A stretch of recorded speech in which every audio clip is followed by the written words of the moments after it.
जय जय श्री राधे। साथियों, ये जो आप स्थान देख रहे हैं ये है जय गुरुदेव। अगर हम यहाँ से पीछे की तरफ चले जाएंगे तो पहुँच जाएंगे टाउनशिप और हम बड़ी परिक्रमा में सम्मिलित हो जाएंगे। लेकिन यहाँ जय गुरुदेव से अगर सीधे हम मधुबन होकर और तारसी पहुँचेंगे तो ये होगी हमारी छोटी परिक्रमा। तो आज हम इसी छोटी परिक्रमा को करने के लिए चल रहे हैं और आपको संपूर्ण रूप से यहाँ की छोटी परिक्रमा कराते हैं। मैं मनोज वैष्णव संपूर्ण ब्रिज दर्शन चैनल में आपका हार्दिक स्वागत करता हूँ तथा जितने भी यात्रीगण इस यात्रा को कर रहे हैं उनकी यात्रा, मानसिक यात्रा संपूर्ण पूरी हो और आप संपूर्ण कथा को करें। इस यात्रा को आप बीच में छोड़कर ना जाएं, क्योंकि बीच में छोड़ना अपराध होता है। और आज इस वीडियो में वो चीज आपको मिलेगी, पुरुषोत्तम मास की संपूर्ण कथा आज हम आपको इसमें सुनाएंगे। कथा काफी लंबी है, इसकी वजह से आज आपको ये वीडियो बिल्कुल भी छोड़कर नहीं जाना है बीच में, और आपको संपूर्ण पुरुषोत्तम मास की कथा का महत्व आज जरूर श्रवण करना है। ये बड़ा ही पुण्यकारी लाभ है।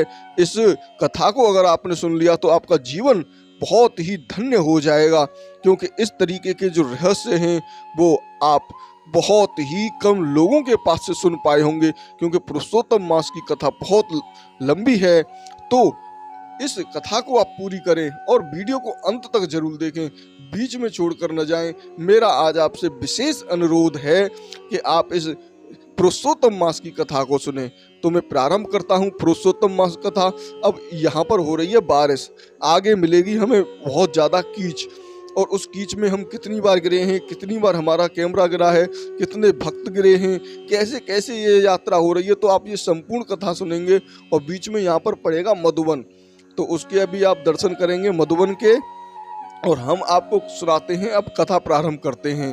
पुरुषोत्तम मास, भक्तों के कल्प वृक्ष और वृंदावन में लीला विनोद करने वाले वृंदावन बिहारी अद्भुत पुरुषोत्तम भगवान को मैं नमस्कार करता हूँ। नरों में श्रेष्ठ भगवान नर नारायण को नमस्कार करता हूँ तथा माता सरस्वती तथा जगतगुरु व्यास जी को सत्कार्य में सफलता प्राप्त करने के निमित्त प्रणाम करता हूँ।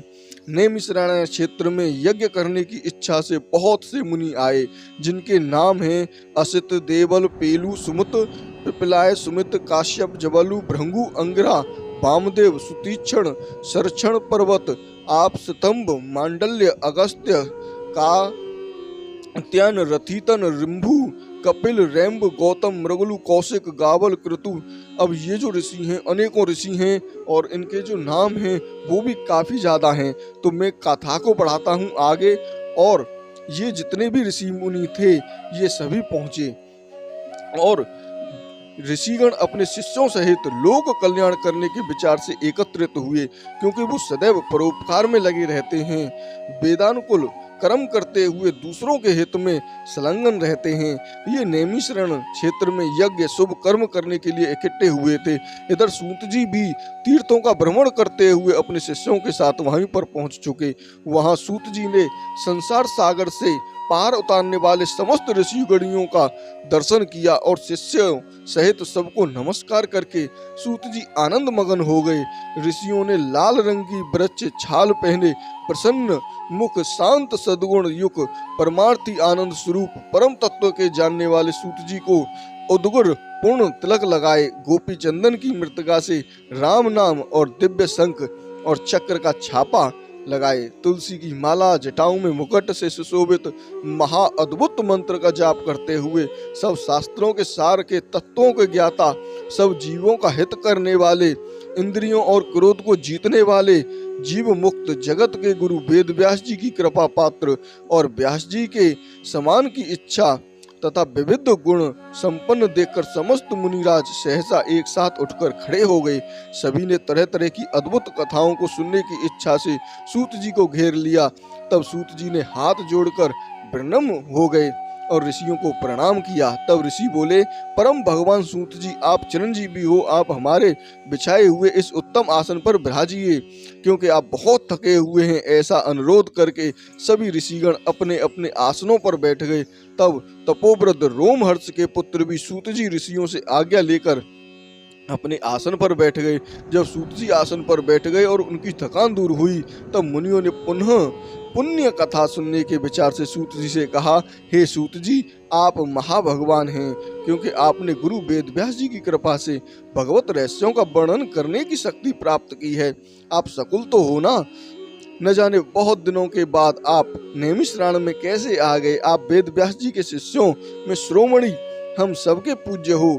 हम लोगों ने संसार में सार रूप में सहस्त्रों अनेकों कथाएं सुनी हैं, और उनमें भी सार रूप में श्रेष्ठकर आपके मन में जो परिणाम के शुभदायक निश्चित फल वाली जो कथा है उसे आप हमें सुनाएं, और हमें इस संसार रूपी समुद्र में डूबे हुए लोगों को पार लगाने वाले हो।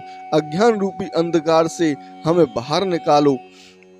ज्ञान रूपी मंत्र देने वाले सूत जी, आप इस संसार रूपी रोगों के कष्ट करने के लिए रसायन के समान उत्तम कथा रूपी सार को हमारे सम्मुख वर्णन कीजिए, जिससे हरि लीला रूपी हमें मिल सके और परम आनंद का हमारा जो है भाग्य हो, हमें हमारे परम आनंद हो। ऋषियों के ऐसे वचन सुनकर सूत जी हाथ जोड़कर आदर करते हुए बोले, हे मुनिजनों, आप सब मेरा मनोहारी हैं, और मैं पहले पुष्कर नाम के तीर्थ को गया। वहां मैंने स्नान करके देवताओं को, ऋषियों और पितरों का तर्पण किया, और उनको तृप्त करने के बाद जन्म मरण आदि सब बंधन से विनाशिनी यमुना के तट पर गया। वहां से क्रम अनुसार तीर्थों में होता हुआ गंगा जी के तट पर आया। फिर काशी होकर मैं पहुंचा, वहां पितरों का श्राद्ध किया। तो साथियों, ये जो आप देख रहे हैं ये है महुली गांव, और इस महुली गांव में है मधुबन। तो मधुबन में यहीं पर बराबर में उल्टे हाथ की तरफ बहुत ही अद्भुत है ध्रुव मंदिर के, तो वहाँ ध्रुव मंदिर के आप दर्शन करके आए। वहीं पर लवणासुर की गुफा है, उसके भी वहाँ पर दर्शन है, और उन दर्शनों को करने के पश्चात आप इस महुली गांव से आगे निकल जाएंगे, और फिर आपको यहाँ पर मिलेंगे दाऊजी महाराज के दर्शन। और वो जो दाऊजी हैं वो दोनों पत्नियों के साथ में उनके दर्शन में बहुत अद्भुत दर्शन हैं। और वहीं पर कृष्ण कुंड है, और लक्ष्मण जी के जो भाई थे, राम जी, लक्ष्मण जी, भरत और शत्रुघ्न, जो सबसे छोटे भाई थे शत्रुघ्न जी, उनका भी यहाँ पर मंदिर है। तो शत्रुघ्न जी का जो मंदिर है उसमें क्या है कि वहाँ पर एक गेट है, उस गेट पर छपे हुए हैं पैर उनके, और उन पैरों में होता क्या है कि जब कोई उनको मिटाता है तो वो मिट जाते हैं, लेकिन पुनः वो पैर वापस निकल आते हैं। ऐसा चमत्कार आज भी यहाँ पर होता है। बहुत ही अद्भुत मंदिर है, उसके दर्शन आप जरूर करें। तो होता क्या है कि जब वो स्नान करके त्रिवेणी और कृष्ण होकर गंडकी में स्नान किया और पुलह मुनि के आश्रम में पहुंचे, फिर धेनुमती में स्नान करके सरस्वती के किनारे 3 दिन तक उपवास करके गोदावरी पहुंचा। फिर कृतमाला, कावेरी, निर्बंधा, तारमपड़ी, ताप्ती, बृहंसी, नंदा, नर्मदा, सर्मदा के स्नान करके और मैं आगे बढ़ा और सेतुबंद रामेश्वर गया। वहां से मैं भद्रकाश्रम धाम पहुंचा। वहां नारायण का दर्शन करके, तपस्वियों को नमस्कार करके, फिर नारायण की स्तुति करके सिद्ध क्षेत्र में आया, और इन सभी तीर्थों के भ्रमण करते हुए मैं कुरुक्षेत्र गया। वहां से जंगल देश होते हुए मैं हस्तिनापुर पहुंचा। वहां मैंने महापुण्यवान राजा परीक्षित जी से मिला। बहुत से ऋषियों के साथ गंगा जी को जा रहे थे, और उन ऋषियों के साथ में अनेकों सिद्ध योगी और महामुनि थे। कोई निराहारी, कोई केवल वायु भक्षण करने वाला, तो कोई पत्तों को खाकर रहने वाला, कोई केवल श्वास के बल पर ही जीने वाला, कोई फलाहारी, कोई फैन आहार करता। हे विप्रो, उस समाज में कुछ पूछने की कामना से मैं भी वहां पर गया, और वहीं भगवान मुनिराज व्यास जी के पुत्र महातेजस्वी श्री सुखदेव जी आ पहुंचे, जिनका मन भगवान कृष्ण के चरण कमलों में लगा हुआ है। तो हम यहाँ पर पहुँच चुके हैं मधुबन। ये देख रहे हैं आप श्री कृष्ण दाऊजी मंदिर। तो ये सामने ही वो दाऊजी मंदिर है जिसकी मैंने भी आपको बताया, और यहीं पर सामने ही कृष्ण कुंड है, और ये इधर में गोपाल गिरिराज मंदिर है। काफ़ी बड़े ये मंदिर हैं यहाँ पर, और बहुत बड़े यहाँ पर प्रांगण बने हुए हैं जिनमें भक्तगण आके रुकते हैं। तो उनकी जो है 16 वर्ष, शुक्रदेव जी की 16 वर्ष की आयु थी और शंख के समान कंठ, लंबे और चिकने केसों से घिरा हुआ उनका मुख था। शक्तिमान कंधे, चमकती हुई कांति, अद्भुत वेश, ब्रह्मा स्वरूप बालकों से घिरे हुए जो उन पर थूक रहे थे। स्त्रियां धूल फेंक रही थीं, जैसे भिनभिनाती मक्खियों से घिरा हुआ हाथी। ऐसे महामुनि शुक्रदेव जी को धूल से सने हुए देखकर समस्त मुनिगण एक साथ उठकर हाथ जोड़कर खड़े हो गए और बड़े बड़े महामुनियों द्वारा उन्हें पूजित देखकर परेशान करने वाली स्त्रियां और बालक दूर से ही पश्चाताप करते हुए उनको प्रणाम कर क्षमा याचना करने लगे। तो बाकी जो लोग होते हैं वो यहीं से लौट जाते हैं मधुबन के दर्शन करके और पुनः पहुंच जाते हैं वो टाउनशिप। लेकिन ये छोटी परिक्रमा है तो यहाँ छोटी परिक्रमा ये लोग सीधे चले जाते हैं यहाँ से। लेकिन जो बड़ी परिक्रमा है वो अड़ूकी होकर तारसी पहुँचती है और ये परिक्रमा सीधे तारसी पहुँचेगी। तो आज हम इस स्थान से तारसी पहुँचेंगे। तो पछताते हुए अपने घर पर चले गए। तब मुनियों द्वारा बिछाए गए कमल चक्र जैसे ऊंचे श्रेष्ठ आसन पर शुक्रदेव जी विराजे। वहां व्यास पुत्र ज्ञान रूपी महासागर शुक्रदेव जी ऋषियों द्वारा पूजे गए ऐसे शोभा पाने लगे, तारागणों के मध्य जैसे चंद्रमा हो। सूत जी बोले, हे ऋषियों, मैं शुक्रदेव जी के मुख से राजा परीक्षित जी को श्रीमद् भागवत की परम मोक्ष देने वाली कथा को सुनकर राजा की मोक्ष प्राप्ति को देखकर उनकी कृपा से यहाँ पर आया हूँ, जहाँ सब दीक्षित ब्राह्मणों के धर्म यज्ञ कार्य में प्रगतिशील हुए लोगों का दर्शन करके मैं कृतार्थ हो गया। ऋषिगण बोले, हे सूत जी, अन्याय बातों को छोड़कर आप हमें वेदव्यास जी के मुख से सुनी हुई वो अपूर्व कथा को सुनाइए जो सार है और महाश्रेष्ठ है, आत्मा को प्रसन्न करने वाली, अमृत से भी उत्तम पुण्यदायिनी कथा है, उसका पान कराइए। सूत जी बोले, ऋषियों, मेरा अहो भाग्य है कि आपने मुझे इस गूढ़ रहस्य को इस अमृत कथा को मुझे पूछा है। अब मुझे जो कुछ ज्ञान है उसके अनुसार जैसे व्यास जी के मुख से मैंने सुना है वह सब मैं आपको सुनाता हूँ। एक समय नारद जी नर और नारायण के आश्रम में पहुँचे। बहुत से सिद्ध देवता और तपस्वी वहाँ पर रहते थे। वहाँ बेर, रुद्राक्ष, आमले, बिल्व, आम और जम्मू, कदम आदि अनेकों के वृक्ष लगे हुए थे। वहाँ विष्णु भगवान के चरणों से द्रवीभूत गंगा और अलकनंदा बह रही थीं। वहाँ पर महामुनि नारद जी लोक चिंतन करते हुए जा पहुँचे। परम ब्रह्मा के मन में लगाए हुए जितेंद्रिय नारद जी के संपूर्ण शरीर से प्रभा छटक रही थी। तब नारद जी ने तपस्वी नारायण को साष्टांग प्रणाम करके स्तुति करते हुए बोले, देवादिदेव, संसार के स्वामी, दया सिंधु, आप सत्यव्रती हो, सत्य हो, सत्य के सार रूप हो, सत्य से उत्पन्न हो। हे सत्यायोन, आपको नमस्कार है। मैं आपकी शरण में आया हूँ। आप यह तप संसार को शिक्षा देने वाले, मर्यादा को रखने वाले, यदि आप तपस्या न करें तो पुण्यात्मा और पापियों से व्याप्त यह पृथ्वी लोक कलयुग में जैसे एक व्यक्ति के पाप करने से रसातल को चली जाती है, वैसे ही एक व्यक्ति के पुण्य करने से ये तर जाती है। आपका पुण्य प्रभाव है जिसके बल पर यह पृथ्वी टिकी हुई है। पहले सतयुग आदि में जैसे एक व्यक्ति पापाचरण करता था तो सभी व्यक्ति पापी हो जाते थे, परंतु कलयुग में केवल कर्ता ही पुण्य और पाप का भागी होता है। यह सब आपके तप का प्रभाव है। हे भगवान, कलयुग में सभी प्राणियों के मन विषय भोगों में आसक्त, अतः स्त्री पुत्रादि के मुंह में फंसे हुए, प्राणियों के हित करने वाला और जिसमें मेरा भी हित हो, ऐसा कोई उपाय मुझे बताएं, क्योंकि मैं आपके मुखारबिंद से कुछ सुनने की इच्छा से ब्रह्मलोक से यहाँ पर आया हूँ। तो वेद जी बताते हैं कि भगवान विष्णु उपकार के प्रेमी हैं, इसलिए संसार के उपकार के लिए उस सार रूप कथा को कहिए जिससे सुनने मात्र से ही जीवन निर्भय पद को प्राप्त हो जाए। नारद जी के वचन सुनकर ऋषि नारायण मुस्कुराते हुए संसार को पवित्र करने वाली उत्तम कथा को कहने लगे। हे नारद, तुम ब्रज गोपियों के मुख रूपी कमल के लिए भ्रमण तुल्य रसिक शिरोमणि रामेश्वरम भगवान श्री कृष्णचंद्र वृंदावन बिहारी की पुण्यमयी कथा को सुनिए। हे वत्स, जो संसार की पल भर में रचना करने में समर्थ है, उनके कामों का वर्णन कीजिए और इस संसार सार रूप में भगवान के अगस्त्यमय चरित्र को तुम भली भांति जानते हो, जो वाणी से भी परे हैं, तो भी तुम्हारे सामने पुरुषोत्तम भगवान के दारिद्र और वैधव्य को दूर करने वाले, उत्तम कीर्ति और पुत्र तथा मोक्ष के देने वाले अद्भुत महत्व का मैं वर्णन करता हूँ। नारद जी बोले, हे भगवान, यह पुरुषोत्तम मास कौन से देवता हैं, उनका क्या महात्म है, ये सब मुझे विस्तार से बताइए।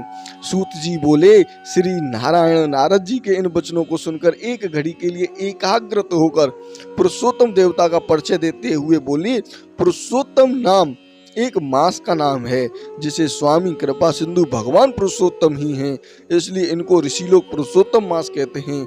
इनका व्रत करने से पुरुषोत्तम भगवान प्रसन्न हो जाते हैं। नारद जी बोले, मैंने पहले इन का कभी नाम नहीं सुना हुआ है। चैत बैसाख आदि मास तो मैंने सुने हुए हैं, किंतु हे नाथ, पुरुषोत्तम मास मैंने कभी नहीं सुना। ये मास कौन सा मास है जिसके स्वामी दया सिंधु पुरुषोत्तम कैसे हुए, सो मुझे कृपा करके बताइए।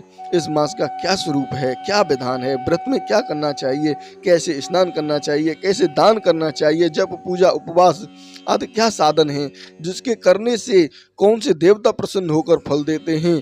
इसके अतिरिक्त और जो भी सार हो वो मुझे आप बताइए, क्योंकि दीन वत्सल साहुजन मनुष्य के हित के लिए उपदेश बिना पूछे भी देते हैं। इस पृथ्वी पर जो लोग दूसरों के भाव से के सहारे चलते हैं, वे दरिद्र की दुखी रोगी होते हैं, और पुत्र की इच्छा करने वाले, जिनके कोई जड़े, गूंगे, घमंडी, मूर्ख, कुचाली, मेले, वो फटे वस्त्र पहनने वाले, नास्तिक, लंपट, पर स्त्री गमन करने वाले, नीच, अति बुद्धि, पराई नौकरी करने वाले, निराश, मनोरथ पूर्ण होने वाले, पराक्रमहीन, कुरूप, रोगी, कुष्ठ, अंगहीन, अंधे आदि होते हैं, तथा कोई इष्ट मित्र वियोगी, कोई स्त्री पुत्र आदि से दुखी, कोई माता पिता से हीन, कोई दुख से ग्रसित, कोई दुर्लभ, तो कोई मन वांछित वस्तु से रहित है। हे भगवान, ऐसे मनुष्य कुछ पुण्य करके, सुनकर तथा पढ़कर आचरण करने से इन कष्टों से छूट जाए, ऐसा कोई सरल उपाय बताइए। विधवापन, बांझपन, लूले, लंगड़े, मानसिक कष्ट, रक्त, पित्र रोग, मृगी, क्षय रोग, भगंदर, बवासीर, पथरी, संग्रहणी, खुजली आदि रोगों से ग्रसित हैं, और अन्य विविध दोषों से लोगों को देखकर मैं बड़ा दुखी हूँ। इसलिए कृपा सिंधु आप मेरे ऊपर ऐसी कृपा कीजिए, और मेरे अंतकरण की शांति के लिए सर्वज्ञ, सब तत्वों के ज्ञाता, कोई लोक कल्याण का उपाय भली भांति समझाकर कहिए। सूत जी बोले, नारद जी, संसार के हित करने वाले प्रश्न को सुनकर देवादेव श्री नारायण चंद्रमा के समान शांति देने वाले मधुर शब्द कहते हुए ऋषिगण बोले, हे सूत जी, युधिष्ठिर जी के मित्र नारायण ने नारद जी से उत्तम वाक्य कहे हैं, मैं उन्हें आपको विस्तार पूर्वक सुनाता हूँ। सूत जी बोले, हे ऋषियों, नारायण भगवान ने नारद जी से जो सुंदर वचन कहे थे वो सुने हैं।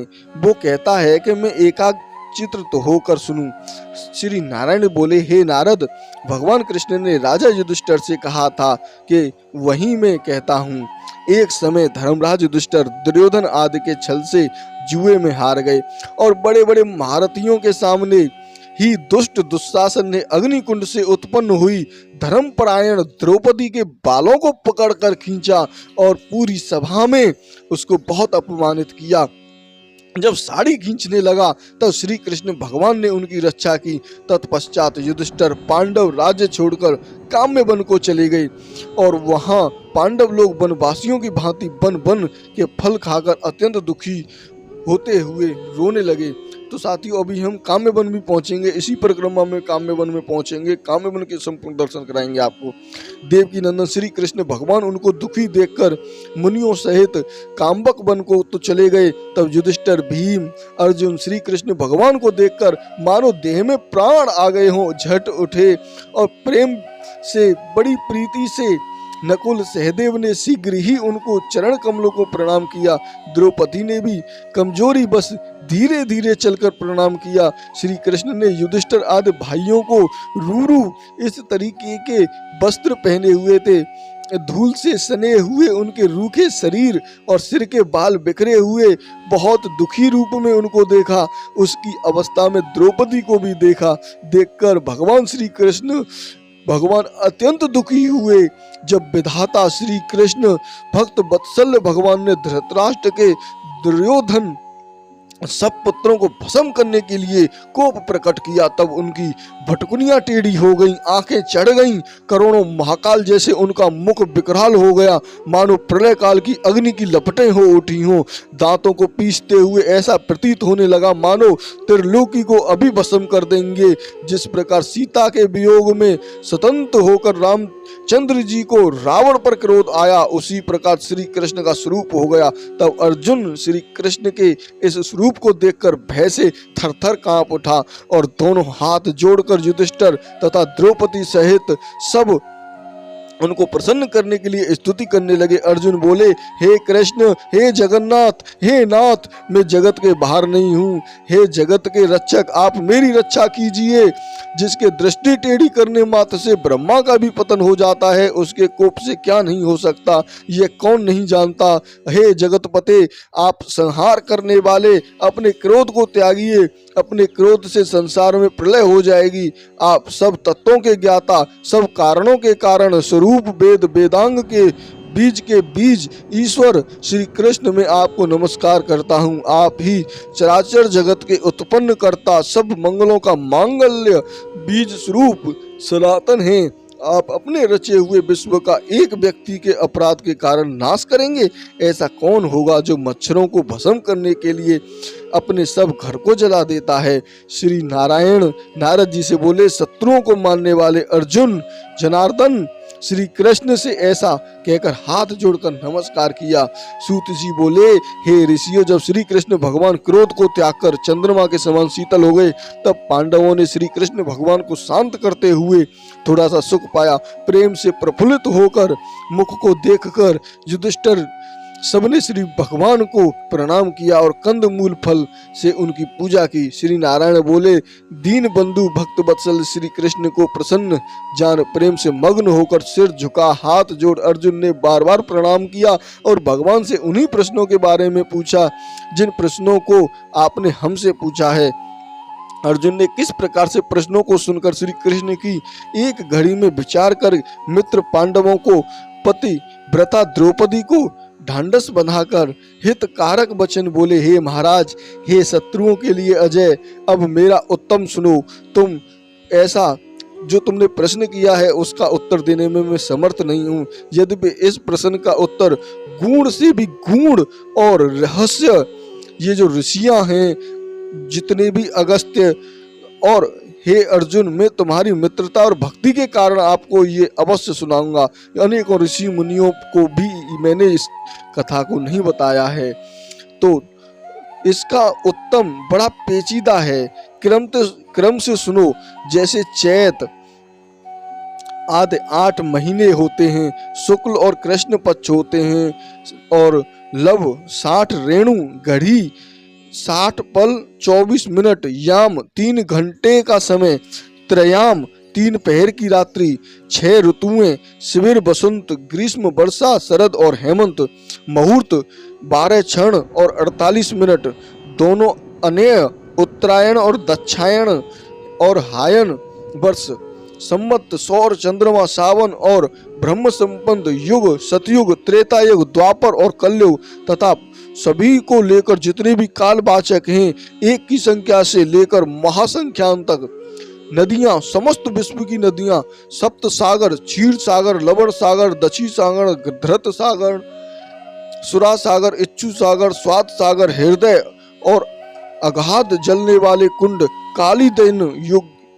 आदि प्रसिद्ध कूप, सब विश्व के कुएं, बापी, बावरियां, निर्जन झरने, लताएं और औषधियां, अनेकों प्रकार के वृक्ष, बांस, विविध जाति के पेड़, पीपल, बरगद, नीम, गूलर, परिजात आदि के वृक्ष, वनस्पतियां, बिना फूल लगे पेड़, जो बिना फूल के पेड़ होते हैं वो, नगर, गांव, गिरी समूह, गोवर्धन, द्रोण आदि पर्वत और पुरियां, पुण्यात्म, ऋण, पतन आदियां, ये सभी मूर्तिमान हैं जो अपने विशिष्ट गुणों से पूजे जाते हैं। उनके ऐसा कोई नहीं है जो अपने अपने अधिष्ठाता देवों से वर्जित हो। वे सब अपने अपने समय में पूजे जाते हैं और फलदाता होते हैं। अपने अपने स्वामी के संयोग के माध्यम से वे सभी सौभाग्यशाली हैं।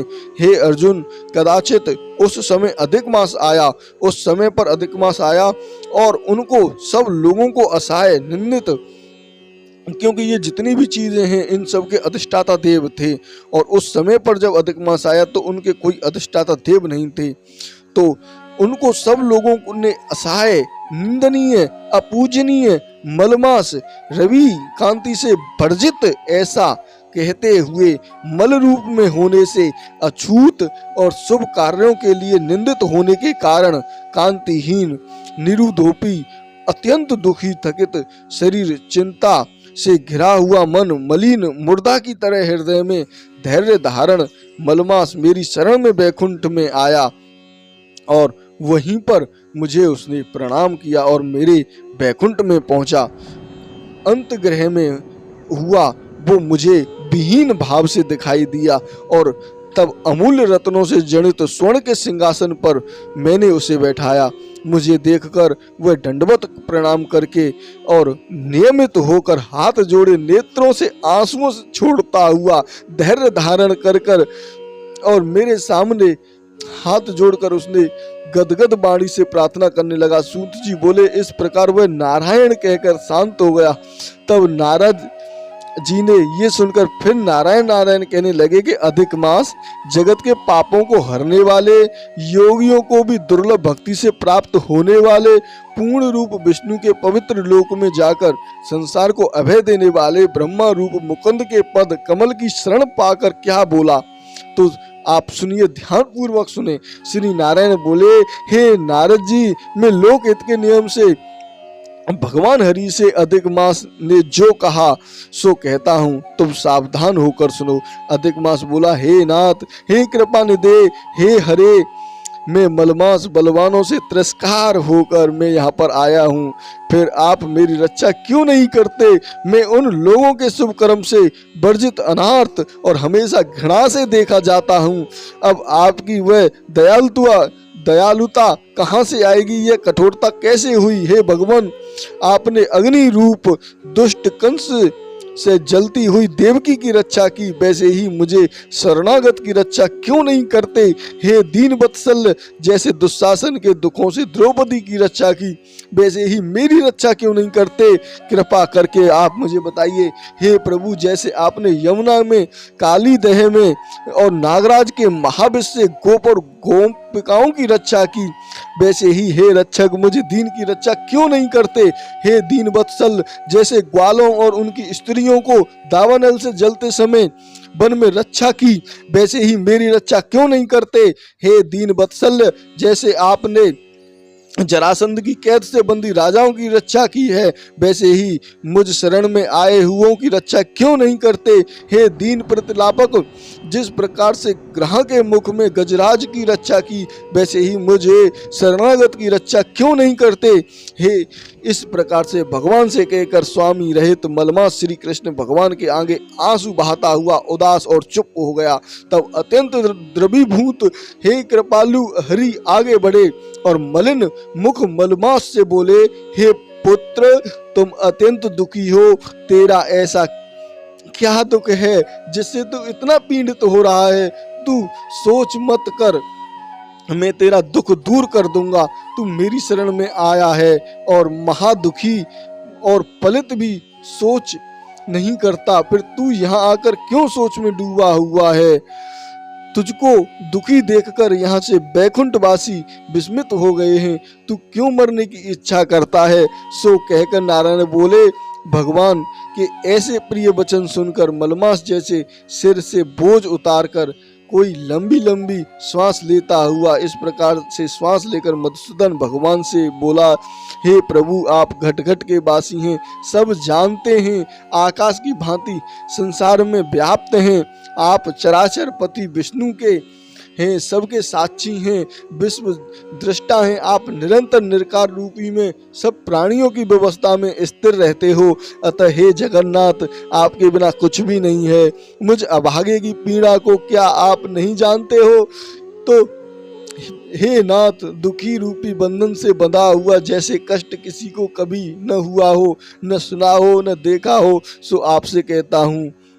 क्षण, लब, मुहूर्त, पक्ष, मास और दिन रात्रि आदि आपने सभी स्वामियों की आज्ञा से सदा अभय और आनंद करते हैं, किंतु मेरा कोई नाम है न कोई स्वामी है, न कोई मेरा आश्रय है, न कोई स्थल है। इसलिए उन सभी अधिपतियों ने मेरा बहिष्कार कर दिया कि ये मलमास शुभ कर्म में निषिद्ध है, अंधा है, पतन के गर्त से घेरने वाला है, अतः मैं मरना चाहता हूँ, जीना नहीं है मुझे, ऐसे जीने से मरना ही अच्छा है। नित्य जलता हुआ शुभ पूर्वक सो सकता है। अब आपके आगे हे महाराज कुछ कहने को बाकी नहीं है। आप दूसरों के दुख को कदापि नहीं सहन कर सकते। आप तो परोपकार परायण हैं, इसी कारण वेद पुराणों में पुरुषोत्तम मास से प्रसिद्ध हैं। आप अपने धर्म को देख लो, जो चाहो सो करो, आप महाप्रभु हो, तुम मनुष्य की भांति बार बार कहने योग्य नहीं। हे नारद जी, मैं मरूंगा। इस प्रकार से कहता हुआ वो शांत हो गया और शीघ्र प्रभु के निकट धड़ाम से गिर पड़ा। उसको इस प्रकार गिरते हुए देख सारी सखा बैकुंठवासी एकदम अचंभित हो गए। नारायण बोले, अधिक मास के ऐसे शांत होने से महाकृपालु श्री कृष्ण भगवान शरद चंद्र की किरणों के समान शीतल और मेघ के समान गंभीर शब्द से शोभामान वचन कहने लगे। सूत जी बोले, हे ऋषियों, वेद की सिद्धि से त्रपत पाप समूह नाश करने को बड़ भागनी के समान ऐसे आदि पुरुष भगवान के वचन सुनने की इच्छा वाले नारद जी प्रसन्न मन को कहने लगे। नारायण से कहने लगे, हे महाभाग, हे तपोनिधि, अपने चरणों के पास खड़े हुए अधिक मास के वचन सुनकर हरि भगवान बोले, हे निष्पाद नारद जी, हरि ने तुम्हें जो अधिक मास से कहा वो मैं आपको सुनाता हूँ। हे मुनि श्रेष्ठ, तुम धन्य हो, मुझसे श्रेष्ठ कथा पूछते हो। श्री कृष्ण भगवान बोले, हे अर्जुन, मैं तुमसे बैकुंठ का वृत्तांत कहता हूँ, सो सुनो। श्री विष्णु के नेत्रों से संकेत से गरुड़ जी मूर्छित हुए, मलमास की आंखों में हवा करने लगे। तब होश आने पर मलमास बोला, हे नाथ, मुझे ये सब अच्छा नहीं लगता। हे जगाधार, हे जगतपते, हे विष्णु, मुझे शरण में आए हुए की रक्षा करो, मुझ शरणागत को क्यों त्यागते हो? ऐसा कहकर कांपता हुआ बार बार विलाप करने लगा। तब मलमास से बैकुंठवासी हरिकेश भगवान ने कहा, हे वत्स, तेरा दुख निवारण होने का कोई उपाय नहीं दिखता और तू सोच मत कर बैठ, उठ, तेरा कल्याण होगा। और ऐसा कहकर मन में पल भर में उपाय निकालकर फिर बोले, श्री विष्णु भगवान बोले, हे वत्स, आओ और मेरे साथ गोलोक धाम चलो, जो योगियों को भी दुर्लभ है, जहाँ भगवान श्री कृष्ण रहते हैं। वहाँ गोपीगणों के मध्य में बैठे हुए दो भुजा वाले मुरलीधर, मेद के समान श्याम शरीर, कमल जैसे विशाल नेत्र, ऐसे ईश्वर पुरुषोत्तम भगवान श्री कृष्ण चंद्र विराजमान हैं। शरद ऋतु के पूर्ण चंद्रमा के समान जिनके मुख की शोभा है, करोड़ों कामदेवों की भांति सलोने चित्रलोक लीला के धाम, पीतांबर धारी, तुलसी कुंद मदार पराजित और पुष्पों की माला पहने, श्रेष्ठ रत्नों से आभूषण पहने, प्रेम के अलंकार रूप, भक्तों पर दया करने वाले, कस्तूरी और केसर युक्त चंदन से लेपित शरीर, वक्ष स्थल पर श्री वत्सल और केसर युक्त चंदन तथा श्री वत्स्य कौसुम मणियों और भृंग की लता पताओं से सुशोभित हृदय पर श्रेष्ठ रत्नों से जड़ित मुकुट तथा कानों में कुंडल पहिने, पार्षदों से गिरे हुए रत्नों से जड़ित सिंहासन पर बैठे हुए परम ब्रह्मा पुराण पुरुषोत्तम हैं। स्वेच्छामय ब्राह्मण और बीज से सर्वधान, परम निष्काम निर्वकाम, अत्यंत परिपूर्ण प्रभु, प्रकृति से परे ईशान, निगुण, नित्र विगुण श्री कृष्ण गोलोक में तेरा दुख दूर करेंगे, चलो वहीं चलें। श्री नारायण बोले, इतना कहिए भगवान मलमास को हाथ में पकड़कर गोलोक ले गए। हे नारद मुनि, वहां से पहले अज्ञान रूपी अंधेरे का नाश करने वाले, ज्ञान रूपी मार्ग को दिखाने वाले, प्रलय काल में ज्योति स्वरूप करोड़ों सूर्य के समान प्रभा करने वाले, नित्य असंख्य विश्व के कारण विभू परमात्मा की इच्छा में लाल रंग की ज्योति दिखाई दी। हे मुने, उस ज्योति के भीतर सुंदर तीनों लोक थे। उनके ऊपर सनातन ब्रह्मलोक की भांति गोलोक है। वह 3 करोड़ योजन में फैला हुआ है। महामंडलकार तेज पुत्र स्वरूप श्रेष्ठ रत्नों वाली भूमि से युक्त, जो बड़े बड़े योगियों को सपन में भी अदृश्य हैं, वही वैष्णवों को दृश्य और प्राप्त करता है। उसे योगेश्वर श्री कृष्ण ने योग द्वारा धारण कर रखा है। ऐसा श्रेष्ठ गोलोक अंतरिक्ष में स्थित है और अधिमानसिक चिंता, व्याधि, शरीर रोग, बुढ़ापा, मृत्यु, शोक, भय आदि से रहित है। बहुमूल्य रत्नों से जड़ित करोड़ों मंदिरों में सुशोभित उस गोलोक के नीचे दाहिने और बैकुंठ लोक है। बाईं ओर बैकुंठ के समान ही आकार है शिवलोक है। बैकुंठ का फैलाव 1 करोड़ योजन में है और उसका आकार, जिसमें करोड़ों योजन लंबा और महामंडलाकार है। वहाँ पीले वस्त्रों से शोभामायन वैष्णव जन रहते हैं और वे वैष्णव शंकर, चक्र, गदा और परमधारी लक्ष्मी जी के साथ चतुर्भुज रूप में रहते हैं। और बैकुंठ की स्त्रियां लक्ष्मी जी के समान सुंदर हैं। उनके चलने से पायजेब और करधनी की झंकार प्यारी होती है। गोलोक के बाईं ओर शिवलोक है। वहाँ प्रलय नहीं होती और सृष्टि काल में पार्षद लोग रहते हैं। वह 1 करोड़ योजन में फैला हुआ है। वहाँ महादेव की गत, सारे शरीर में भस्म लगाए सर्पों के जनेऊ परे, ललाट अर्ध चक्र धारे, हाथ में शूल, शस्त्र से लिए हुए, जटाओं में गंगा धारण किए हुए 3 नेत्र वाले पराक्रमी शूरवीर रहते हैं। गोलोक में निरंतर परमानंद करक परम हर्ष को करने वाली अत्यंत मनोहर एक महान ज्योति है। उस ज्योति में अत्यंत सुंदर एक रूप है, जो नील कमल के समान, श्याम बण कमल के समान लाल नेत्र, आनंद जनक निराकार, परे से भी, जिनका योगी जन और ज्ञान चिमुओं से निरंतर ध्यान करते हुए करोड़ों शरद ऋतुओं के पूर्ण चंद्रमा के समान अत्यंत दीप्तिमान मुख, करोड़ों कामदेव के समान सुंदर लीला स्थल है। 2 भुजाधारी मुरलीधारी मधुर मुस्कान, पीले वस्त्र पहने श्री वत्स, चिंगु भिंगु लात और कौसम मणियों से शोभित करोड़ों यहाँ पर श्रेष्ठ रत्नों से जड़ित मुकुट और कंकड़ों से सुशोभित रत्नों सिंहासन पर बैठे हुए तुलसी, कुंद, मंदार, परिजात और चंपा फूलों से माला से शोभित मान है। और पर ब्रह्मा श्री कृष्ण, जो स्वेच्छांत सबके कारण सर्वाधार वत्सल्य वाले गोपाल रूपधारी, करोड़ों पूर्व चंद्रमा के समान शोभामान, भक्तजनों का अनुसरण करने वाले, इच्छा रहित निर्विकार अत्यंत परिपूर्ण प्रभु, रासमंडल के मध्य बैठे हुए शांत राशेश्वर हरि, मंगल स्वरूप पूजे योग्य, मंगलों की मंगल, परमानंद घन, सत्य स्वरूप अक्षर और सब सिद्धियों पर परमानंद धन्य, सत्य सिद्धियां स्वरूप सिद्धि देने वाले, प्रकृति से परे ईशान निर्गुण नित्य विगुण, सभी आदि पुरुष, अवगत इंद्र आदि देवों से स्तुति किए गए हैं। और नित्य शत्रु स्वतंत्र एक परमात्मा स्वरूप शांति परायण ऐसे प्रभु, शांत स्वभाव वाले वैष्णव जन ध्यान करते हुए केवल उत्कृष्ट रूप में भगवान ने ही धारण किया हुआ है। यह कहकर विष्णु भगवान अधिक मास से रजोगुण से घिरा हुआ जानकर गोलोक को लेकर गए।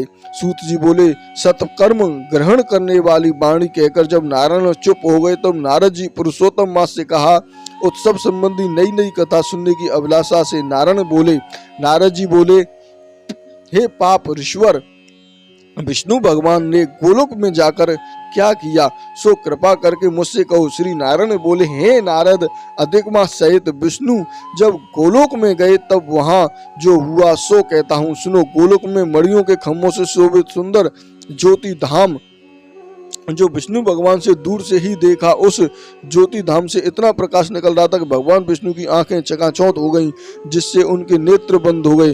और तब थोड़े थोड़े नेत्र खोलते हुए अधिक मास को अपने पीछे करके धीरे धीरे चले। भगवान कृष्ण के मंदिर के पास पहुंचकर अधिक मास सहित विष्णु बड़े आनंदित हुए। तब हरि द्वारपालों से उठकर उन्हें प्रणाम किया। फिर उन्होंने ज्योति में भगवान के द्वार में अपने मिचे हुए नेत्रों से प्रवेश किया और वहां जाकर शीघ्र ही पुरुषोत्तम भगवान श्री कृष्ण को नमस्कार किया। रत्न जड़ित सिंहासन पर गोपियों के बीच में बैठे हुए श्री कृष्ण के सम्मुख खड़े हुए रामानाथ विष्णु जी हाथ जोड़कर बोले, गुणों से परे गोविंद, अद्वितीय अक्षर, अभिनय नाश रहित, विग्रहवान, गोप वेशधारी, बालस्य अवस्था में वाले शांत गोपीनाथ, मन को हरने वाले नवीन मेघ के समान श्याम रूप, करोड़ों कामदेवों के समान सुंदर वृंदावन में रास मंडल में बैठे हुए पीतांबरधारी और सौम्य मूर्ति, तिरछी मनोहर आकृति वाले रास लीला के स्वामी, मुरली धारण करने वाले, पीले वस्त्र पहनने वाले भगवान, मुझ पर प्रसन्न हो जाओ। इस प्रकार श्री कृष्ण महाराज की स्तुति करते हुए नमस्कार करके श्री विष्णु उनकी आज्ञा से रतन जड़ित सिंहासन पर विराजमान हो गए। श्री नारायण बोले, यह विष्णु द्वारा स्तुति किया गया स्तोत्र प्रातःकाल उठकर जो मनुष्य पढ़ेगा उसके सब पाप नष्ट हो जाएंगे और खोटे सोपन दिखने पर भी अच्छे फल देंगे तथा पुत्र पौत्र की बुद्धि करने वाली गोविंद की भक्ति प्राप्त होगी। अब कीर्ति का नाश होकर निरंतर श्रेष्ठ कीर्तिमान बढ़ेगी। तदंतर श्री कृष्ण के चरण बिंदुओं में कांपते हुए मलमास से विष्णु ने प्रणाम किया। तब श्री कृष्ण भगवान ने पूछा कि ये कौन है, यहाँ किस लिए आया है और क्यों रो रहा है। इस गोलोक में कोई कष्ट नहीं भोगता, गोलोकवासी सदा आनंद में मग्न रहते हैं, स्वप्न में भी कोई दुष्ट वर्ता यहाँ पर नहीं सुनते। हे विष्णु, यह मेरे आगे दुखित नेत्रों से आंसू बहाता हुआ, थर थर कांपता हुआ क्यों खड़ा है। श्री नारायण बोले, नवीन मेघ के समान मनोहर श्याम शरीर वाले गोलोकनाथ के वचन सुन विष्णु भगवान सिंहासन से उठकर आदि से लेकर अंत तक मलमास के दुख सुनने लगे। श्री विष्णु बोले, हे वृंदावन चंद्र, हे श्री कृष्ण, हे मुरलीधर, यह मलमास है, इसके कष्ट हैं, मैं आपके आगे कहता हूँ, इनका कोई अधीश्वर नहीं है, इस कारण मैं इसे यहाँ पर लेकर आया हूँ आपके सामने, इसके दुख को दूर करो। यह अधिक मास सूर्य की संक्रांति से रहित है, तदंत चत अपूजनीय और शुभ कर्मों में सदा वर्जित है। स्वामी रहित होने से इस मास में स्नान दान नहीं करते। सभी वनस्पतियों लताएं 12 महीनों में कलाओं कष्टांशों क्षणों उत्तरायण दक्षिणायन समुद्रों में आदि में अपने अपने स्वामियों के गर्भ पर बल पर इसका अनंत अपमान किया है। इसलिए तुम दुखमनी के कारण इसमें मरने की ठान ली है। तब अन्य दयालु पुरुषों की प्रेरणा से ये मेरे पास आया। हे हरिकेश, हे शरणार्थी से कांपते हुए रोते हुए अपने समस्त दुखों को हमारे सामने खोल कर रख दिया और इसके महादुख को आप अपने बिना अन्य कोई निवारण नहीं कर पाएगा। इस कारण इस अनार्थ को हाथ में पकड़कर आपके पास लेकर आया हूँ। आप दूसरों के दुख को दूर करने वाले हो, अतः इस सनातन को आनंद युक्त कर दो। हे जगतपते, हे आपके चरण कमल प्राप्त करके कोई शोकाकुल नहीं रहता। वेद वेदांताओं में ऐसा वचन मिथ्या कैसे हो सकता है। अब इसका दुख दूर करना आपका कर्तव्य है। मैं काम का छोड़कर इसको लेकर यहाँ पर आया हूँ, मेरा आना सफल कीजिए। अपने स्वामी के सम्मुख कोई बात बार बार नहीं करनी चाहिए, ऐसा नीति शास्त्र के जानिए पंडित जन कहते हैं। इस प्रकार से अधिक मास की सभी कष्ट श्री कृष्ण भगवान से कहकर विष्णु भगवान हाथ जोड़े श्री कृष्ण के मुख कमल में खड़े हुए निहारने लगे। ऋषि बोले, हे सूत जी, आप श्रेष्ठ वक्ता हो, आप दीर्घ काल तक जीवित रहें, आप सेवन करने योग्य हो, ताकि हम आपके मुखारबिंद से हरि लीला रूपी कथा अमृत को सदा पीते रहें। हे सूत जी, विष्णु और श्री कृष्ण का संबंध विश्व कल्याणकारी है। फिर गोलोकवासी श्री कृष्ण से क्या क्या कहते हैं, क्या क्या बताते हैं, वह कहिए। सूत जी नारद जी से और नारायण से पूछा, सो कहिए, क्योंकि परम भागवत नारद जी के प्रति कहा हुआ नारायण वचन हम तपस्वियों को परम औषधि है। सूत जी बोले, हे तपोवन, आप लोगों ने जो प्रश्न किया है वही प्रश्न ऋषिवर नारद जी ने नारायण से किया था। नारायण ने नारद जी से कहा था, वही मैं आप लोगों से कहता हूँ। नारद जी बोले, हे बदी परते, जब विष्णु अधिक मास के अपार दुख कहकर चुप हो गए, तब भगवान श्री कृष्ण ने क्या कहा सो आप सुनो। श्री नारायण बोले, हे वत्स नारद, गोलोक श्री नाथ कृष्ण जी ने विष्णु से जो कहा है वो अति गुप्त है, परंतु जो श्रेष्ठ भक्त होते हैं, जिज्ञासु होते हैं, पाखंडी न होकर सज्जन और सेवा करने वाला हो, उसे बता देना चाहिए। यह श्रेष्ठ गुप्त वचन सुपूर्ति करने वाला पुण्यात्मा, यश तथा श्रेष्ठ पुत्र देने वाला, राजा और राज दरबार को वश में करने वाला, दरिद्रता नाशक, पुण्यात्माओं को सुनने योग्य है। अतः भक्ति रहित इसका आचरण करना चाहिए। श्री पुरुषोत्तम बोले, हे विष्णु, आपने यह बहुत अच्छा किया जो मलमास का हाथ पकड़कर यहाँ ले आए। इसके आपकी लोक में महान कीर्ति होगी। जब आपने अधिक मास को अपना लिया तो मैंने भी इसे अपना लिया, अतः मैं इसे अपने समान सर्वोपरि करता हूँ। ये गुण, कीर्ति, प्रभाव, ऐश्वर्य, शक्ति, पराक्रम भक्तों को वरदान देने से ही समान गुणवान होगा। जैसे मैं विश्व में पुरुषोत्तम नाम से प्रसिद्ध हूँ, वैसे ही भी यह भी पृथ्वी पर पुरुषोत्तम नाम से विख्यात होगा। जो गुण मैंने इसको दिए हैं वो सब मुझ में हैं और मेरा पुरुषोत्तम नाम लोक और वेद में विख्यात है। हे जनार्दन, सभी गुण तुम्हारी प्रसन्नता के लिए आज मैं इसको दे रहा हूँ। अतः हे मधुसूदन, आज मैं इसका स्वामी हूँ। अब इसका पुरुषोत्तम नाम ऐसा होने से सब जगत पवित्र हो जाएगा और यह मेरे समान होकर सब मासों का स्वामी हो जाएगा। अब यह जगत पुण्य और विश्व में वंदनीय होगा। इनकी जो लोग पूजा व्रत आराधना करेंगे उनके सब दुख दरिद्र नाश हो जाएंगे।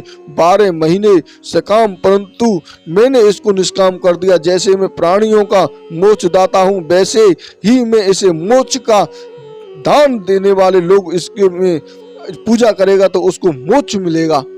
जो कोई निष्काम या सतपाम भाव से इस अधिक मास को पूजेगा उसके सभी कर्म भसीभूत होकर वह मेरे गोलोक को प्राप्त करेगा। और इसमें जरा सा भी संशय नहीं है। जिस परम पद की प्राप्ति को बड़े बड़े भाग्यशाली यति, ब्रह्मचारी, महात्मा लोग निराकार रहकर, दृढ़ व्रत करके, कठोर तप करके और फल पत्र वायु से आहार करने वाले तथा काम, क्रोध, लोभ, मद, मोह, ईर्ष्या आदि को त्याग कर जितेंद्रिय अपनी इंद्रियों को और वर्षा, जाड़े, प्रचंड धूप में खुले में सहन करते हुए ऐसे महात्मा लोग भी गरुड़ ध्वज विष्णु मेरे परम पद को नहीं पाते। किंतु इस पुरुषोत्तम मास के आराधक केवल 1 मास की आराधना करने से वृद्धावस्था रहित होकर परम पदलोक गोलोक को बिना परिश्रम के प्राप्त कर लेंगे। सब ऐसे साधनों में श्रेष्ठ अर्थ, काम और मोक्ष की सिद्धि देने वाला यह पुरुषोत्तम मास अवश्य सेवन योग्य है। जैसे जोते हुए खेत में बीज से बोए करोड़ों गुना बढ़ते हैं, वैसे ही पुरुषोत्तम मास में किया हुआ पुण्य कोटि कोटि बढ़ता है। कुछ लोग चतुर्मास यज्ञ करके स्वर्ग में जाते हैं और वहां के भोग फिर पृथ्वी पर आते हैं, किंतु जो व्यक्ति पुरुषोत्तम मास का आदर से विविध पूर्वक सेवन करता है वह अपने कुल का उद्धार करता है, मुझको भी प्राप्त करता है। जो मुझे प्राप्त हो जाता है वह जन्म मृत्यु भय से व्याप्त आदि आदि व्याधियों से वृद्धावस्था से गिरा हुआ इस संसार में नहीं जन्मता, वहां जाकर फिर लौटना नहीं पड़ता। वही मेरा गोलोक धाम है। ऐसा वेद और उपनिषद में वचन सत्य है जो झूठा नहीं हो सकता। इस मास का मैं स्वामी हूँ, मेरे ही इसको प्रतिष्ठित किया है और अपना पुरुषोत्तम नाम से भी इसको नाम दे दिया है, जिससे इन भक्तों की चिंता अब रात दिन मुझको रहेगी। अपने भक्तों के सभी कामना मुझसे पूर्ण करनी है और मेरे भक्तों का आराध्य कभी भी न गिना जाएगा। और हे विष्णु, आराधक की अपेक्षा मुझे अपने भक्तों की आराधना अधिक प्रिय है, परंतु कभी कभी मुझे अपने भक्तों की वांछा पूरी करने में कुछ देर हो जाती है। मेरे पुरुषोत्तम मास में जो भक्त अपनी मनोकामना पूर्ण करने में कभी विलंब नहीं करता, मल मास से भक्त मेरे भक्त हैं, वह मुझको अत्यंत प्रिय है। इस मास में महा अज्ञानी मनुष्य जो जप, तप, दान, स्नान आदि नहीं करते, अच्छे कर्म नहीं करते, वो देव, तीर्थ, ब्राह्मण और उपहास करते हैं, वे दुष्ट और अभागे जो दूसरों के भय से जीने वाले, उनको स्वप्न में भी सुख नहीं मिलता, जैसे खरगोश सींग खींचने पर भी नहीं मिलते। जो मूर्ख मेरे प्रिय मलमास का तिरस्कार करते हैं और जो धर्म का अनाचरण करते हैं। ये देखिए, ये माता जी यहाँ पर चल रही हैं, किस तरीके से यहाँ पर ये अभी गिरी और फिर तुरंत उठी, तो कितना चमत्कार यहाँ पर है। आप अत्यंत दुर्लभ ये दृश्य देख रहे हैं। वो नहीं करते, वो सदा नरगामी होते हैं। और पुरुषोत्तम मास प्रत्येक तीसरे वर्ष में पड़ता है। ऐसे मास में जो धर्म आचरण नहीं करते वो कुंभी पाक नरक में पड़ते हैं, और जो जब तक पृथ्वी पर जीवित रहते हैं तब तक अनेक कष्टों में वो घिरे रहते हैं तथा पुत्र पौत्र पत्नी द्वारा दिए गए कलेशों को भोगते हैं। जो सुहागिन स्त्रियां पुत्र सुख और अपने सौभाग्य की कामना से पुरुषोत्तम मास में स्नान दान पूजा पाठ आदि करेंगी उनको मैं सौभाग्य संपत्ति विविध सुख पुत्र आदि देता हूँ। और जो स्त्रियां मेरा मास व्यर्थ में निकाल देती हैं तो मैं उनके प्रतिकूल हो जाती हैं, जिससे उन्हें ना तो पति का सुख मिलता है और न भाई का सुख मिलता है और न पुत्र का सुख मिलता है। संपत्ति आदि तो सुख स्वप्न में भी उनको नहीं मिलता है। अतः इस मास में सभी शुद्ध मन से स्नान पूजा जपादि आदि करें और अपनी शक्ति के अनुसार दान करें। जो कोई पुरुषोत्तम मास में श्रद्धा भक्ति से मेरी पूजा करेगा वह धन पुत्र विविध भांति के सुख भोग कर अंत में गोलोक में जाकर वास करेगा। मेरी आज्ञा से सब मनुष्य अधिक मास की पूजा करेंगे, क्योंकि मैं इन सब मासों में उत्तम हूँ। हे रमापते, अब तुम अधिक मास की चिंता छोड़कर इस पुरुषोत्तम मास को बैकुंठ ले जाओ। श्री नारायण बोले। इस प्रकार विष्णु श्री कृष्ण के मुख से ऐसे रसीले वचन सुनकर बड़े बड़े आनंदित हुए और मलमास को साथ में लेकर नवीन मेघ के समान श्याम कांति वाले श्याम सुंदर को प्रणाम करके और गरुड़ पर बैठकर शीघ्र ही अपने बैकुंठ को चले आए। सूतति बोले, हे तपोनिधे विष्णु, श्री कृष्ण का संबंध सुनकर नारद जी प्रसन्न होकर फिर श्री नारायण से प्रश्न करते हुए बोले, हे प्रभु रुक्मणी नाथ, विष्णु जब बैकुंठ को चले गए तब क्या हुआ सो आप मुझसे कहें। श्री कृष्ण और विष्णु सभी अज्ञान सभी प्राणियों का हितकार है। ऐसे प्रश्न से प्रसन्न होकर बद्री नारायण जगत को आनंद देने वाले वचन बोले। हे नारद जी, रुक्मणी नाथ, विष्णु ने बैकुंठ में जाकर अधिक मास को अपने पास ही स्थान दे दिया। वहाँ निवास पाकर अधिक मास महाआनंद हो गया और सब मासों का अधिपति होकर श्री विष्णु के साथ कीड़ा करने लगा। उधर श्री विष्णु 12 महीनों में मलमास को सर्वश्रेष्ठ बनाकर मन में बहुत प्रसन्न हुआ, चिंता मुक्त हुआ। हे मुनि नारद, पश्चात भक्त वत्सल श्री कृष्ण युधिष्ठिर और द्रौपदी पर कृपा दृष्टि करते हुए अर्जुन से बोले, हे राज सिंह, मुझे ऐसा प्रतीत होता है कि दुख में डूबे हुए होने से तुम तपोवन में जाकर पुरुषोत्तम मास का अनादर किया है और वृंदावन चंद्र प्रिय मास तुम्हारे वन में रहने समय अनजाने में चला गया।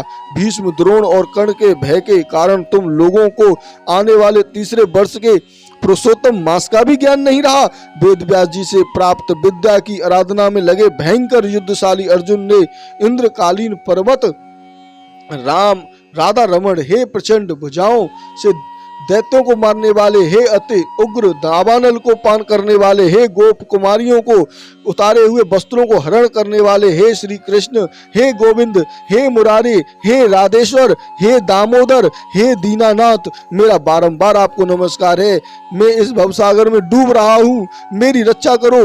मुनि के ऐसे आत्मवचन सब गोलोक से भगवान के दूत शीघ्र ही आ गए और मरे हुए मुनि को हाथ में पकड़कर भगवान के चरण कमरों में ले गए। इधर वह ऋषि पुत्री अपने पिता के प्राणों को निकलता देख हाय हाय कर रोने लगी और पिता की देह को गोदी में लेकर दुखित और विलाप करने लगी। महादुखित और दारुण रुदन करने वाली कुरणी पक्षी की भांति विलाप करती हुई वह अपने पिता से बोली, मानो वे जीवित हो। हाय पिता, हे पिताजी, हे कृपा सिंधु, अपनी पुत्री को आनंद देने वाले आप भी मुझे अकेली छोड़कर गोलोक धाम में चले गए। हे तात, बिना पिता के अब मुझे कौन रखेगा? न मेरे भाई है, न कोई कुटुंब है और न मेरी माता है। कौन मेरे भोजन और कपड़ों की चिंता करेगा? हे पिताजी, अब मुझे वेद ध्वनि भी सुनाई नहीं पड़ेगी। तुम्हारे सूने आश्रम में मैं कैसे रहूंगी? इसमें भी प्राण त्याग दूंगी। ऐसा जीने से क्या लाभ? हे मुझे प्यार देने वाले पिता, बिना विवाह कार्य संपन्न किए आप कहाँ चले गए? हे तात, हे तपोनिधि, अब लौट आइए और अमृत के समान मीठी वाणी से मुझे पुकारिए। आप चुप क्यों हो गए? उठिए, अब सोए हुए बहुत देर हो गई। इस प्रकार अश्रुधारा बहाते हुए अनेक विलाप करती हुई जोर जोर से रोने की आवाज सुनकर वहां वन में रहने वाले ब्राह्मण आपस में कहने लगे कि इस तपोवन में आज अत्यंत करुण भरे स्वर से बिलख बिलख कर कौन रो रहा है। तब वे सब तपस्वी महर्षि पुत्री का रोना समझकर और निश्चय करके हाहाकार मचाते हुए वहां पहुंचे और पुत्री की गोद में मरे हुए मुनि को देखकर वो सब मुनि भी रोने लगे। फिर पुत्री की गोद में सबको उठाकर शमशान से शिवालय के निकट ले जाकर चिता बनाकर अंत्येष्टि विधि से दाह संस्कार उनका संपन्न किया। पश्चाताज कन्या को अनेक प्रकार से समझाकर वे सब अपने अपने स्थान पर चले गए। कन्या ने धैर्य धारण कर पिता की संपूर्ण क्रिया के लिए यथा धन खर्च किया, वह श्राद्ध आदि किया, उसके उसी तपोवन में लगी रही। जिस प्रकार बछड़े के मर जाने पर गाय आंसू बहाते हुए खाना पीना छोड़कर बिलखती रहती है, उसी प्रकार वह पुत्र भी पिता के मर जरण कष्टों से रोती बिलखती आंसू बहाती और खाना पीना छोड़कर अत्यंत व्यर्थ रहती है। सूत जी बोले, इसके बाद नारद मुनि आश्चर्य से मेधावी ब्राह्मण की पुत्री अद्भुत वृतांत पूछने लगी। हे मुनि, वह मुनि पुत्री फिर उस तपोवन में क्या करती रही और किस मुनि ने उनके साथ विवाह किया।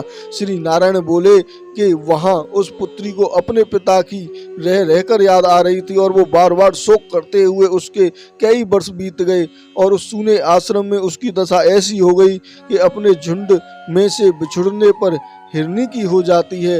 नेत्र से आंसू बहते रहते, हृदय में जलता रहता और आहें बढ़ती रहती, जैसे पिटारी में बंद समर्पित रहती हैं, सर्पणी रहती हैं और वह आश्रम में खेलती रहती हैं और अपने दुख के पार की अवधि न देखते हुई चिंता तो रहती हैं। ऐसी कन्या के पास एक दिन भाग्य से प्रेरित उस वन में अपनी इच्छा से क्रोधी मुनि दुर्वासा आए, जिनको देखने मात्र से इंद्र भी थर थर कांपते हैं।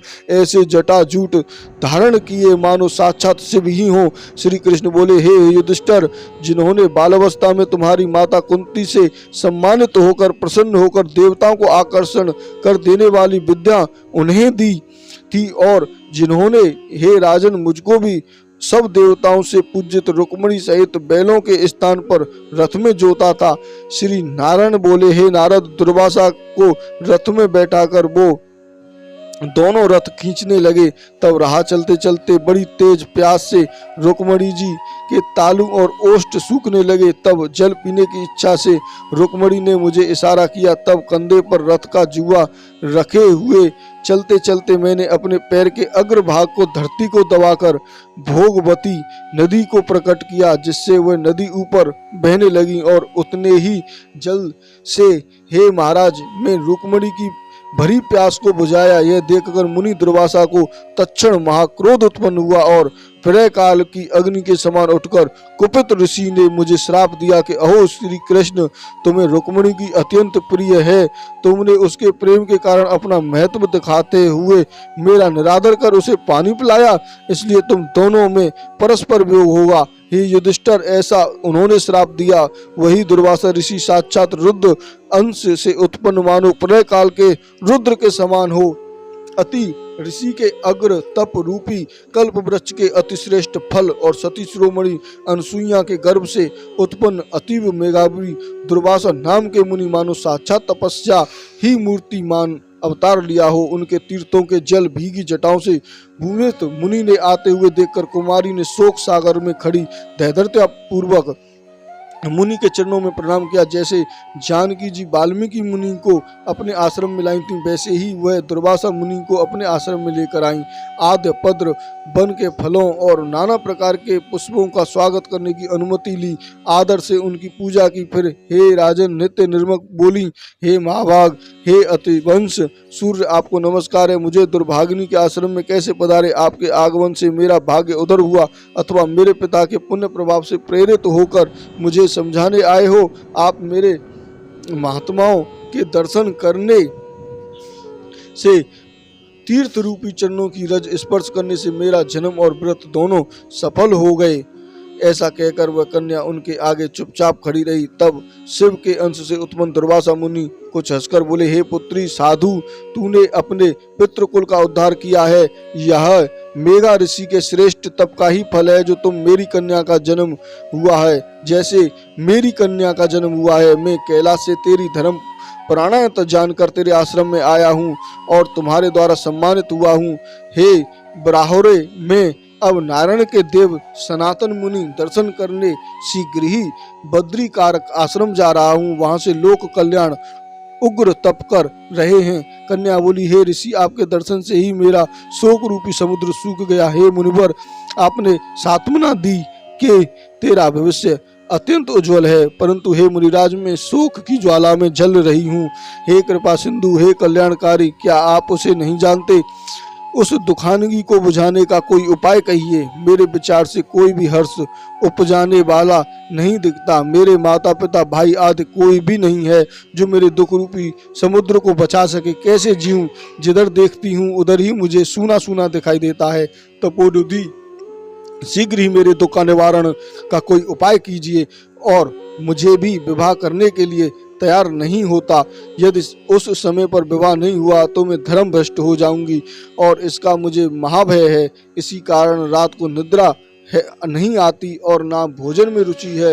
हे ब्राह्मण, अब मैं मृत्यु चाहती हूँ, बस मेरा निश्चय है।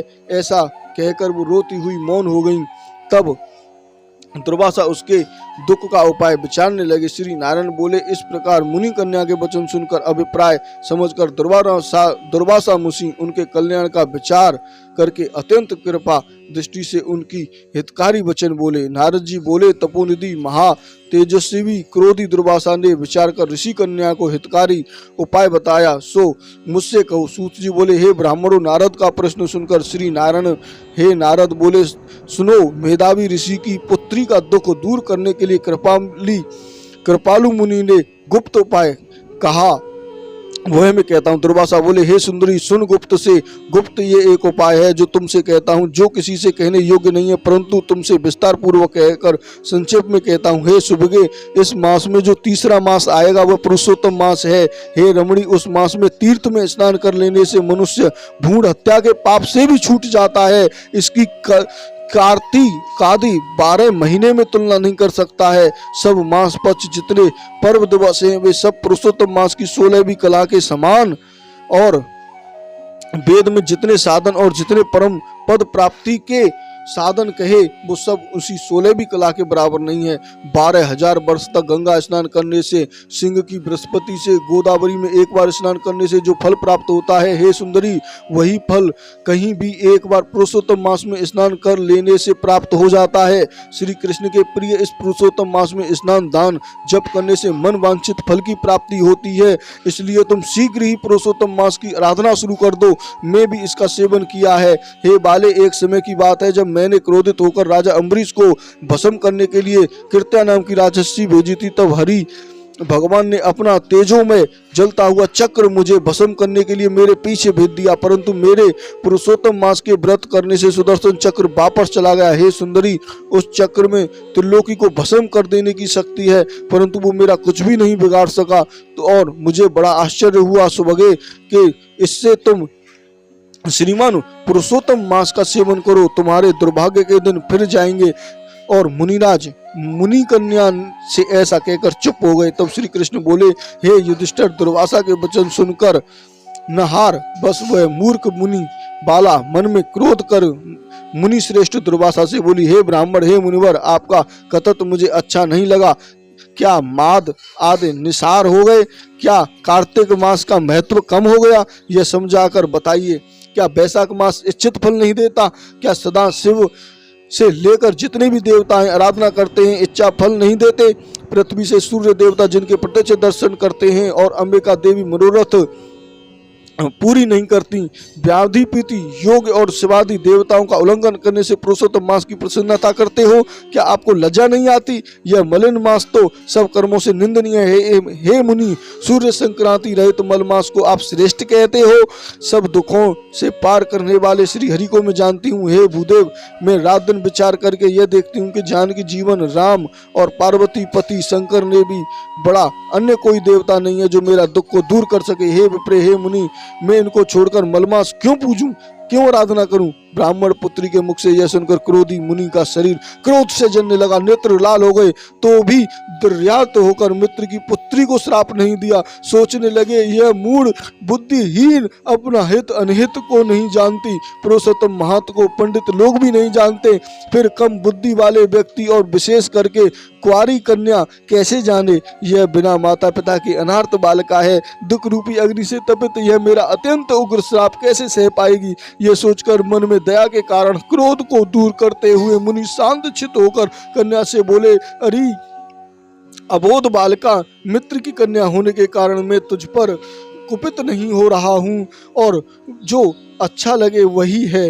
हे वाले, मुझे कुछ भविष्य की बता रहा हूँ, सुनो। जो पुरुषोत्तम मास में निरादर किया उसको फल तुझे अवश्य मिलना चाहे, या इस जन्म में मिले या अगले जन्म में मिले। अब मैं नर और नारायण के आश्रम बद्रीनाथ धाम को जा रहा हूँ। हे भक्ति, तुम अपने स्वभाव के कारण अपना भला बुरा नहीं सोच रही हो।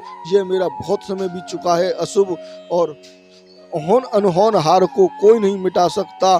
तेरा कल्याण हो, ऐसा श्री कृष्ण ने कहकर महा क्रोधी तपस्वी मुनि चले गए और पुरुषोत्तम मास का आदर करने के कारण वह कन्या उसी क्षण कांतिहीन हो गई। उसे विचार किया, मैं तत्काल फलदाता पार्वती पति देव शिव शंकर की तपस्या द्वारा आराधना करूंगी। हे राजन, मेघावी ऋषि के पुत्र मन में ऐसा निश्चय करके अपने आश्रम में रहकर शिव जी को महाकठिन तप करने के लिए तैयार हुई। सूत जी बोले, वह बाला कठिन तप करने को तैयार हुई। सूत जी बोले, वह मुनि के प्रबल वचन सुनकर समस्त फल देने वाली समस्त लक्ष्मी नारायण की उपासना को छोड़कर, सावित्री पति ब्रह्मा को छोड़कर केवल शंकर जी की पूजा करने में लगी।